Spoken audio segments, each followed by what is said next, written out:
నాకు ఎంత నచ్చిందంటే ఈ జింక చూస్తే సగం ఎండిపోయింది ఫారెస్టేషన్ వల్ల, అదే పచ్చగా ఉండి ఎంతో కళకళలాడుతుంటాయి అనేది చూపించడం మనస్ఫూర్తిగా ఇది ఎంత అద్భుతం కదా. ఇది ఈ రోజున సాహితీ కానీ ఇక్కడున్న చిన్నపిల్లలు కానీ అందరూ కూడా మీరు ఈరోజు చేసింది చాలా సామాన్యమైన విషయం కాదు.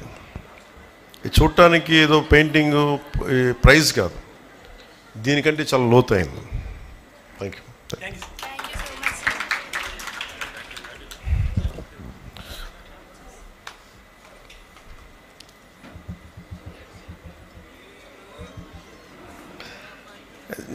నాకు చాలా చాలా ఆనందంగా అనిపించింది, ఎంత తృప్తి అనిపించిందండి.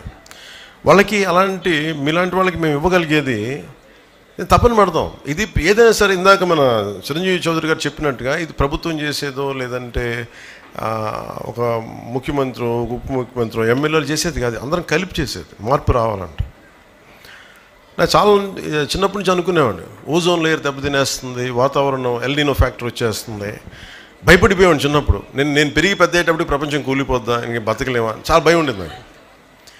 నిజంగా నా భయంకి తగ్గట్టుగానే నీళ్లు తీస్తుంటే ఇప్పుడు తాగుతుంటే వాళ్ళు చిన్నప్పుడు సైన్స్ ఫిక్షన్ బుక్స్ చదువుతున్నప్పుడు 8th క్లాస్లో 10th క్లాస్లో భవిష్యత్తులో మాస్కులు పెట్టి తిరగాలి, నీళ్లు ఇట్లా మనం ఎలా పడితే చిన్నప్పుడు మామూలు కొళాయిలు వెళ్ళిపోయి ఫ్రెండ్స్ ఇళ్ళలో ఆడుకుంటుంటే అక్కడ కూర్చోబెట్టి నీళ్లు తాగేసేవాళ్ళం, అన్నీ బాగానే ఉండే. ఇప్పుడు ఏదన్నా తాగాలంటే భయం వేస్తుంది.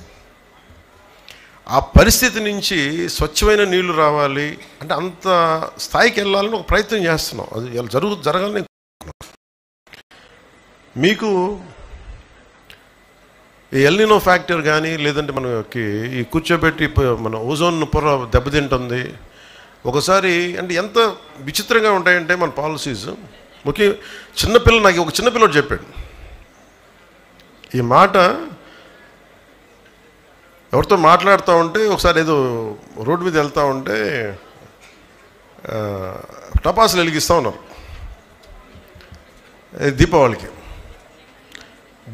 టపాసులు వెలిగిస్తూ ఉంటే వాళ్ళ ఎవరు చెప్తారు, అబ్బాయి పాట ఏం చెప్తున్నట్టు, నువ్వు పాట చేయకూడదు, ధూళి వచ్చేస్తాయి అవి వచ్చేస్తాయంటే అతను చూసి మరి ఇంతకుమించి పెద్ద బాంబులు పేలుస్తారు కదా, మరి దానికి ఏంటి, దానికి రాదా అన్నాడు. అప్పుడు నాకు అనిపించింది, ఎందుకు గుర్తొచ్చిందంటే ఇందాక ఎవరో ఫోన్లో మెసేజ్ పంపించారు, మనం ఎంతసేపు పర్యావరణం కాలుష్యం అయిపోయింది ఇదైపోయింది అనుకున్నాం.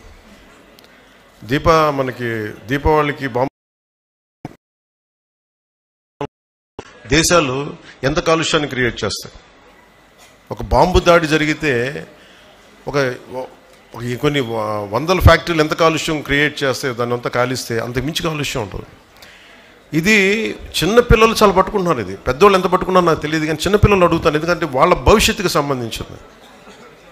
మీకున్నంత భయం, ఎందుకంటే మీరు ఎదిగి పెద్దవాళ్ళు అనుకుంటారు మీరు, ఎందుకంటే నాకు చిన్నప్పుడు నాకు ఆ భయం తెలుసు. నేను పెరిగి పెద్దయ్యే లోపు ఎన్ని పాడైపోతాయా ఇవన్నీ భయంతో. ఏంటంటే పిల్లలు ఎక్కువ విఘ్నత ఉంటారు.